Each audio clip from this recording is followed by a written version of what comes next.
ತಲತಲಾಂತರದಿಂದ ದೇಶ, ಧರ್ಮ, ಪರಂಪರೆ ಹಾಗೂ ಸಂಸ್ಕೃತಿಯ ರಕ್ಷಣೆಯ ಉದ್ದೇಶದಿಂದಲೇ ಬೆಳೆದಿರುವ ರಾಮಕ್ಷತ್ರಿಯ ಸಮುದಾಯ ರಾಜಾಡಳಿತದ ಬಳಿಕ ದೇಶಾಂತರ ಚದುರಿ ಹೋಗಿದೆ.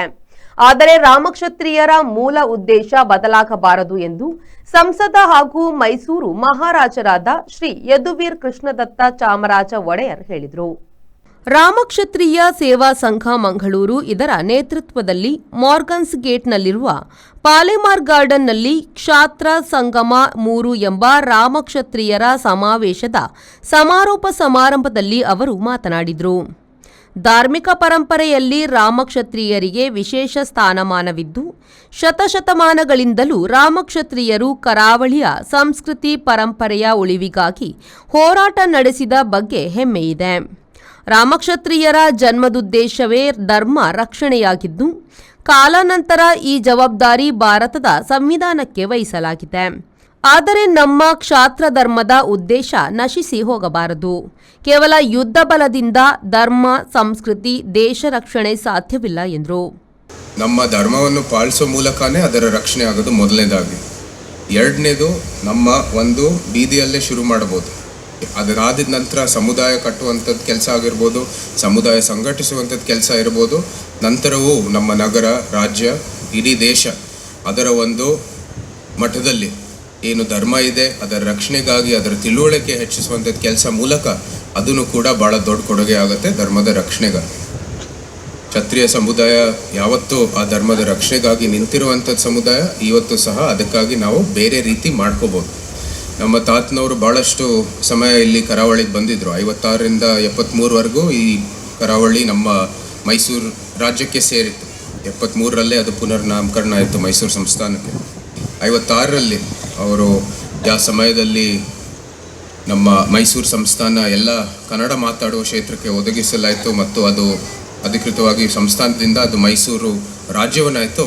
ಆ ಸಮಯದಲ್ಲಿ ಮೈಸೂರಲ್ಲಿ ಒಂದು ಮಹಾರಾಜರು ಒಂದು ವರ್ಧಂತಿ ಸಮಯದಲ್ಲಿ ಒಂದು ಸಮ್ಮೇಳನ ನಡೀತು. ಮುಖ್ಯಮಂತ್ರಿ ಬಂದು ಹೇಳಿದ್ರು ಮಹಾರಾಜರಿಗೆ, ನಿಮ್ಮ ಏನು ತ್ಯಾಗಕ್ಕಾಗಿ ಕನ್ನಡಿಗರ ಪರವಾಗಿ ನಿಮಗೆ ಕೃತಜ್ಞತೆಗಳನ್ನು ಸಲ್ಲಿಸುತ್ತೇನೆ. ಶಾಸಕ ಉಮಾನಾಥ್ ಕೋಟ್ಯಾನ್ ಮಾತನಾಡಿ, ಮೈಸೂರಿನ ಒಡೆಯರ್ ಶಾಶ್ವತವಾಗಿ ರಾಜರಾಗಿದ್ದಾರೆ. ಈ ಮೂಲಕ ರಾಮಕ್ಷತ್ರಿಯ ಸಮಾಜಕ್ಕೂ ಮೂಲ ಪ್ರೇರಣೆಯಾಗಿದ್ದಾರೆ. ಕರಾವಳಿಯಲ್ಲಿ ರಾಮಕ್ಷತ್ರಿಯ ಸಮುದಾಯ ತನ್ನದೇ ಆದ ಸ್ಥಾನಮಾನವನ್ನು ಹೊಂದಿದ್ದು, ಈ ಸಮುದಾಯಕ್ಕೆ ಶಕ್ತಿಯಾಗಿ ಕೃಷ್ಣ ಜೆ ಪಾಲೆಮಾರ್ ಕೆಲಸ ಮಾಡುತ್ತಿದ್ದಾರೆ ಎಂದರು. ಕ್ಷಾತ್ರ ಸಂಗಮ ಅವರದೇ ಆದಂಥ ಈ ಒಂದು ಜಾಗದಲ್ಲಿ ನಾನು ತಮಗೆ ಮಾಹಿತಿ ಕೊಟ್ಟಂತೆ ಇದು ಎಂಪೆಎಸ್ಎಸ್ ಎಂಬ ಒಂದು ಕ್ಯಾಂಪಸ್ ಸರ್. ಇದನ್ನು ಬಹುಶಃ ನಮ್ಮ ಮಾಜಿ ಮುಖ್ಯಮಂತ್ರಿಗಳು, ಕರ್ನಾಟಕ ರಾಜ್ಯದ ಮಾಜಿ ಮುಖ್ಯಮಂತ್ರಿಗಳು MS ಕೃಷ್ಣ ಅವರ ಅಳಿಯ ಸಿದ್ಧಾರ್ಥರವರು ಇದನ್ನು ತೆಕ್ಕೊಂಡು ನಡೆಸ್ತಾ ಇದ್ರು. ಈಗ ಇದರ ಮಾಲಕರು ಯಾರು ಅಂತ ಕೇಳಿದರೆ ಕೃಷ್ಣ ಜೆ ಪಾಲೆಮಾರ್ ಅವರು. ಕೃಷ್ಣ ಜೆ ಪಾಲೆಮಾರ್ ಅವರು ಉದ್ಯಮದಲ್ಲಿ ಬಹಳ ಅತ್ಯುತ್ತಮವಾಗಿ ಬೆಳೆಯಬಲ್ಲಂಥ ಒಬ್ಬ ನಾಯಕನಾದರೆ, ಅದೇ ರೀತಿಯಲ್ಲಿ ಸಮಾಜವನ್ನು ಕಟ್ಟುವಲ್ಲಿಯೂ ಅತ್ಯುತ್ತಮವಾದ ಒಬ್ಬ ನಾಯಕ. ಅದೇ ರೀತಿ ರಾಜಕೀಯದಲ್ಲಿ ಬಹುಶಃ ಕರ್ನಾಟಕದಲ್ಲಿ ಅವರ ಸಮುದಾಯಕ್ಕೆ ಇಡೀ ನಮ್ಮ ಒಂದು ಸಮುದಾಯಕ್ಕೆ ಹೆಸರನ್ನು ತಂದುಕೊಟ್ಟ ಒಬ್ಬ ಮಾಜಿ ಮಂತ್ರಿಗಳು. ಅಂಥವರ ಒಬ್ಬ ಶಿಷ್ಯನಾಗಿ ನಾನು ರಾಜಕೀಯವನ್ನು ಪ್ರವೇಶ ಮಾಡಿದೆ. ಬಹುಶಃ ಅವರ ಮಾರ್ಗದರ್ಶನದಲ್ಲಿ ಇವತ್ತು ನಾನು ರಾಜಕೀಯದಲ್ಲಿ ಕೆಲಸ ಕಾರ್ಯಗಳನ್ನು ಮಾಡ್ತಾ ಇದ್ದೇನೆ. ಹಾಗಾಗಿ ಇವತ್ತು ನಮ್ಮ ಒಡೆಯರು ನನ್ನ ಕ್ಷೇತ್ರಕ್ಕೆ ಮೂಡುಬಿದಿರೆಗೆ ಸತತವಾಗಿ 2 ಸಲ ಮತ್ತು ಮೊನ್ನೆ ನಮ್ಮದೇ ಆದಂಥ ಒಂದು ಯುವ ದಸರಾ ಕಾರ್ಯಕ್ರಮಕ್ಕೆ ಸಹ ಆಗಮಿಸಿ ಇವತ್ತು 4ನೇ ಸಲ ನಾನು ಅವರ ಜೊತೆ ವೇದಿಕೆಯನ್ನು ಹಂಚಿಕೊಳ್ತೇನೆ ಅಂತ ಹೇಳಲಿಕ್ಕೆ ನನಗೆ ಬಹಳ ಹೆಮ್ಮೆ ಅನಿಸ್ತಾ ಇದೆ. ಪ್ರಧಾನ ಸಲಹೆಗಾರ ಹಾಗೂ ಮಾಜಿ ಸಚಿವ ಕೃಷ್ಣ ಜೆ ಪಾಲೆಮಾರ್ ಕಾರ್ಯಕ್ರಮದ ಅಧ್ಯಕ್ಷತೆ ವಹಿಸಿ ಮಾತನಾಡಿದರು.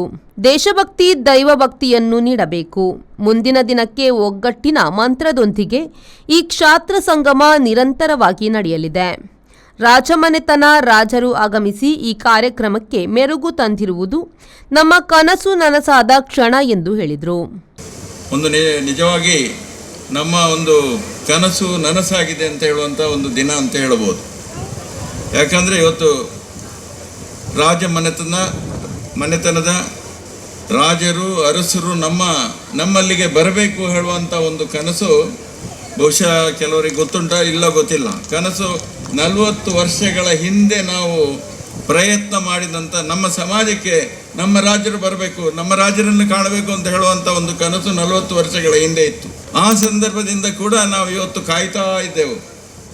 ಅರಸರು ಯಾವಾಗ ಬರ್ತಾರೆ, ಅವರ ವಚನ ಯಾವಾಗ ಆಗ್ತದೆ, ಇವತ್ತು ಅವರ ಮಾತು ಯಾವಾಗ ನಾವು ಕೇಳಬೇಕು ಅಂತ ಹೇಳುವಂಥ ಭಾವನೆ ಎಲ್ಲರಲ್ಲಿ ಇತ್ತು. ಆದರೆ ಅಂಥ ದಿನ ಇವತ್ತು ಬಹುಶಃ ಇವತ್ತು ಆ ಕನಸು ನನಸಾಗಿದೆ.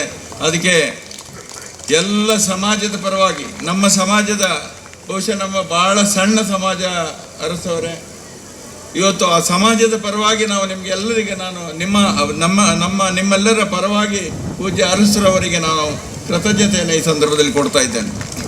ರಾಮಕ್ಷತ್ರಿಯ ಸೇವಾ ಸಂಘ ಮಂಗಳೂರು ವತಿಯಿಂದ ಮೈಸೂರು ಮಹಾರಾಜರಾದ ಶ್ರೀ ಯದುವೀರ್ ಕೃಷ್ಣದತ್ತ ಚಾಮರಾಜ ಒಡೆಯರ್ ಅವರನ್ನು ಗೌರವಿಸಲಾಯಿತು.